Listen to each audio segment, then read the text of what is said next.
Hi friends, இன்னைக்கு வீடியோவில் நம்ம என்ன பார்க்க போகிறோன்னா, வீட்டில் இருந்து பிஸ்னஸ் பண்ணுறவங்களுக்கு ஒரு சூப்பரான டிப் வந்து சொல்கிறேன். என்ன டிப்புன்னு பார்த்தீங்கன்னா, நான் வந்து மசாலா பிஸ்னஸ் பண்ணிகிட்ருக்கேன். என் பிஸ்னஸ்க்கு தேவையான மெட்டீரியல்ஸ் திங்ஸ் எல்லாம் வந்து ஒவ்வொரு கடையிலையும் பார்த்து பார்த்து வாங்குவேன். ஏன்னு பார்த்தீங்கன்னா, ஹோல்சேல் கடை. ஹோல்சேல் கடையில் இப்போ கடலப்பருப்பு வந்து ஒரு கடையில் வந்து ஒரு ரேட் சொல்லுவாங்க.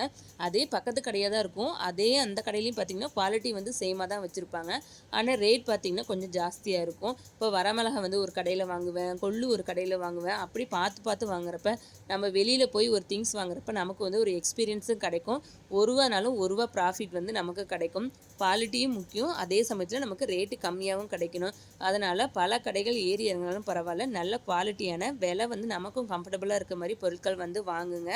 அப்போ தான் வந்து நம்ம பிஸ்னஸ் வந்து ரூபா 2 அப்படி தான் நம்ம இன்க்ரீஸ் பண்ணி ப்ராஃபிட் பார்த்து நம்ம இம்ப்ரூவ்மெண்ட் பண்ணி கொண்டு போக முடியும்.